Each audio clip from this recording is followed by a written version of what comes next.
Hi guys, and welcome to your DawesGolf Stat Tracker Stats Scorecard. The goal here is to use this in order to track how well you're playing and what areas of your game you should focus on in practice. So starting with the score, we look at hole number 1. Essentially, if my score on a par 5, let's say the first hole is a par 5 and I made a par, that's going to be a 5 that goes in there. So the first one, FIR, stands for fairway in regulation. So did you hit the fairway off the tee? If you did, you can put a C for center. Okay.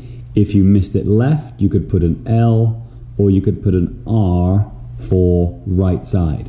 So that would give you an idea if you're missing left or right as you play the round. So you might hit the center of the first fairway. Second fairway could be a par 4 that you made a bogey, so there's a 5. But you might have missed the fairway to the left. Okay, so that's fairway in regulation. Greens in regulation, quite simple. That first hole, if I hit the center of the fairway, so there's a C, I may hit the green in regulation, I will put a check mark. Second hole where I missed the fairway to the left, I will put an X to say that I missed that green. So GIR is green in regulation. Club, now this is the golf club that you hit into the green. So on the first hole, I might have had a pitching wedge. Okay. On the second hole, I missed the green perhaps with a 7 iron. Okay. Another thing that you could do here is for club, you could also just track the distance. So for example, the third hole could be a par 3. So there's no fairway. I missed the green from 165. So that's going to tell me a couple of things. Here, I missed this green with a 7 iron, and here, this is my 7 iron distance. So that is a correlation that my 7 iron is a club that I should practice more. So hopefully you're starting to see how this is going to help us shine a little bit of light onto the areas of our game that need the most amount of work, versus trying to practice for 2 hours a day and only hitting the clubs that you're good at. So 7 iron here would be my focus.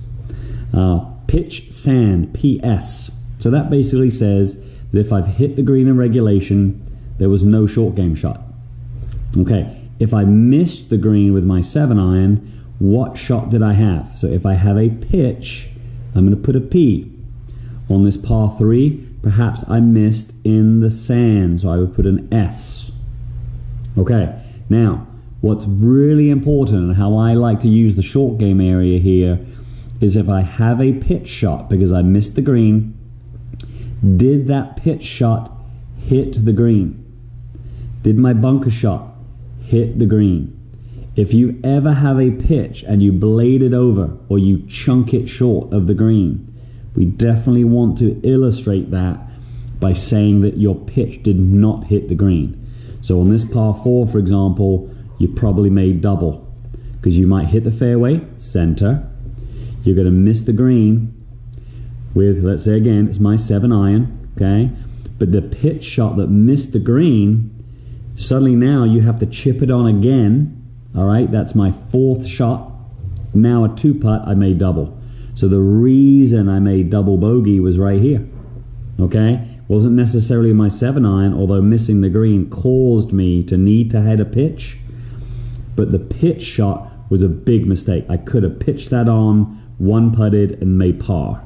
So that double bogey, those 2 strokes just cost me because of my pitch shot. Okay, proximity. This is the length of your first putt. So on the first hole, I hit the fairway, I hit the green with a pitching wedge. Okay, there was no short game onto the green, and my proximity was 15 feet to putt. Okay, second hole, we said I made bogey here. So this was a bogey because I missed the fairway left, I missed the green, I pitched it onto the green, but let's say my chip shot ended up 20 feet away. That tells me that this chipping needs to improve because I did not chip the ball particularly close. I 2-putted from 20 feet, made bogey. Par 3, missed the green again with my 7 iron, hit a good bunker shot to 5 feet, 1-putted. So bunker shots are good. And remember, as you do this over 2, 3, I like really about 5 rounds minimum, you're going to start to see some correlations between good bunker play, poor chipping, perhaps around the greens, different clubs that aren't working particularly well. This hole here, we made a double, really because we missed. So we say our first chip shot missed the green. Second one was again, let's say 20 feet away, and I 2-putted for double. Okay, so this is how we're going to track our round as we go. We're going to write down the score, and then we're going to illustrate how we made that score with by, what did I do into the fairway? So from the tee, again, if it is a par 3, there's no fairway. Did you hit the green in regulation? So par 3s should be hit in 1 off the tee. Par 4s, you'd hit a green in regulation in 2. And par 5 would be 2 or 3 shots to hit the green in regulation. This column, what club did you hit, or how far did you have into the green? Pitching sand, okay, what happened? How far away were you for your first putt? Now, if you don't hit the green in regulation, you can actually add here that if you're putting from off the green, I would include that as your first putt. It helps with green and regulation stats. So if you're just off the edge of the green and you decide to pull the putter, mark that as a green in regulation, but then mark your first putt perhaps as a 50-foot putt, and how many putts did you have from there. Excellent. This very last column is what I use for my mental game exercises. I use a great program by Golf State of Mind, David McKenzie, a good friend of mine. And any sports psychologist you work with is going to talk about your process.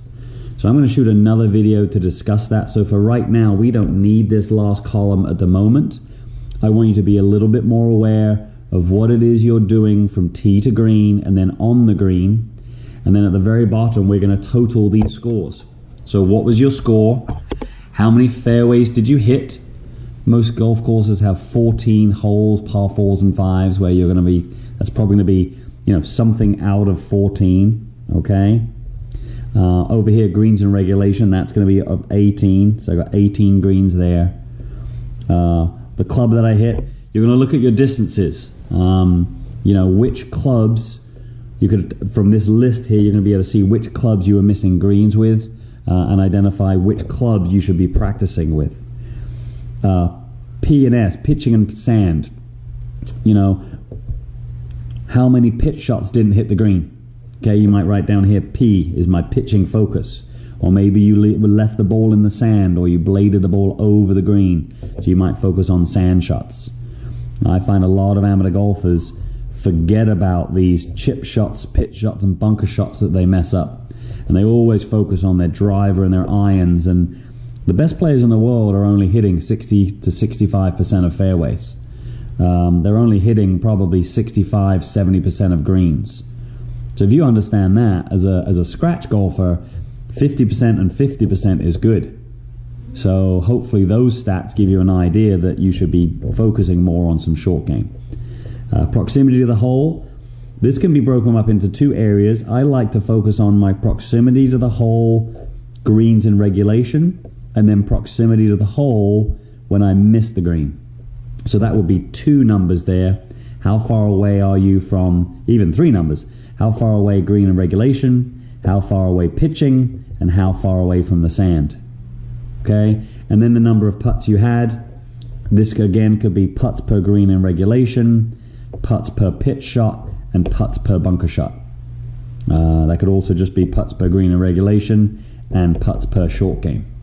So good vital information that we're tracking as to how we're scoring.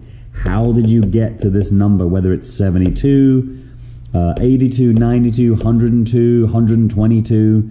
We want to identify what parts of our game are helping us or allowing us to shoot that score. Thanks so much. Thanks for your attention.